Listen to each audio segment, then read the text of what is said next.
ತ್ರಿಪುರಾದ ಅಗರ್ತಲಾದ ಲಂಕಾಮುರ ಗಡಿ ಕೇಂದ್ರದಲ್ಲಿಂದು ಗೃಹ ಸಚಿವ ಅಮಿತ್ ಶಾ ಚೆಕ್ಪೋಸ್ಟ್ ಮತ್ತು ಆಧುನಿಕ ಶಸ್ತ್ರಾಗಾರ ವ್ಯವಸ್ಥೆ ತಪಾಸಣೆ ಪರಿಶೀಲನೆ ನಡೆಸಿದರು.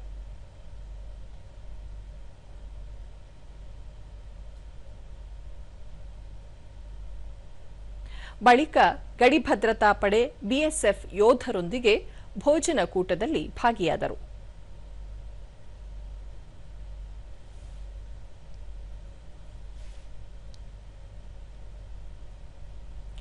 ನಂತರ ಸಚಿವ ಅಮಿತ್ ಶಾ ದೇಶದ ರಕ್ಷಣೆಗೆ ಸರ್ಕಾರ ಅತಿ ಹೆಚ್ಚಿನ ಆದ್ಯತೆ ನೀಡಿದ್ದು ಅತ್ಯಾಧುನಿಕ ತಂತ್ರಜ್ಞಾನ ಬಳಕೆಯ ಮೂಲಕ ಶೀಘ್ರವೇ ಸ್ಮಾರ್ಟ್ ಗಡಿ ಪೈಲಟ್ ಯೋಜನೆ ಅನುಷ್ಠಾನಗೊಳಿಸಲಾಗುವುದು ಎಂದರು.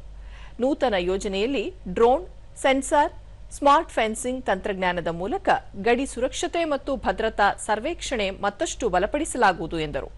ಭಾರತೀಯ ಯೋಧರು ದೇಶ ಸೇವೆಯ ಜೊತೆಗೆ ಪರಿಸರ ರಕ್ಷಣೆಯಲ್ಲಿಯೂ ಸಕ್ರಿಯವಾಗಿ ಕಾರ್ಯನಿರ್ವಹಿಸುತ್ತಿರುವುದು ಶ್ಲಾಘನೀಯ.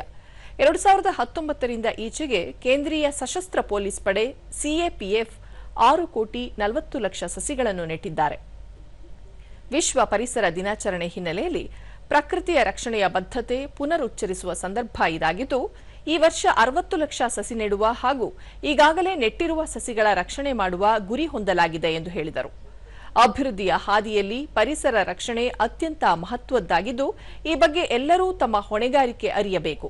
ಪ್ರಸ್ತುತ ಜಾಗತಿಕ ತಾಪಮಾನ ಏರಿಕೆ, ಹವಾಮಾನ ವೈಪರೀತ್ಯ, ಓಝೋನ್ ಪದರ ಛಿದ್ರ ಮುಂತಾದ ಸಮಸ್ಯೆಗಳನ್ನು ವಿಶ್ವ ಎದುರಿಸುತ್ತಿದೆ. ಓಝೋನ್ ಪದರ ಹಾನಿಯಿಂದ ಸೂರ್ಯನ ಅತಿ ನೇರಳೆ ಕಿರಣ ಜೀವ ಸಂಕುಲಕ್ಕೆ ಹಾನಿ ಮಾಡುವ ಸಂಭವವಿದ್ದು, ಈ ದಿಸೆಯಲ್ಲಿ ಅರಣ್ಯ ಪ್ರದೇಶ ಹೆಚ್ಚಿಸುವುದು ಅತ್ಯಗತ್ಯ ಎಂದರು. ಪ್ರಧಾನಿ ನರೇಂದ್ರ ಮೋದಿ ಅವರ ದೂರದೃಷ್ಟಿ ಪರಿಕಲ್ಪನೆ ಅನುಸಾರ ಇಂಗಾಲಾಮ್ಲ ಹೊರಸೂಸುವಿಕೆ ಕಡಿಮೆ ಮಾಡುವ ಮತ್ತು ಪರ್ಯಾಯ ಇಂಧನ ಉತ್ಪಾದನೆ, ಬಳಕೆ ಹೆಚ್ಚಿಸುವ ಪರಿಸರ ಸ್ನೇಹಿ ಕ್ರಮಗಳಿಗೆ ಉತ್ತೇಜನ ದೊರೆತಿದೆ. ಪರಿಸರ ರಕ್ಷಣೆಯ ಪ್ಯಾರಿಸ್ ಘೋಷಣೆಯನ್ನು ಭಾರತ ನಿಗದಿತ ವೇಳೆಗಿಂತ ಸಾಕಷ್ಟು ಮೊದಲೇ ಗುರಿ ತಲುಪಿದ್ದು ಜಾಗತಿಕ ಶ್ಲಾಘನೆ ಪಡೆದಿದೆ ಎಂದು ಹೇಳಿದರು.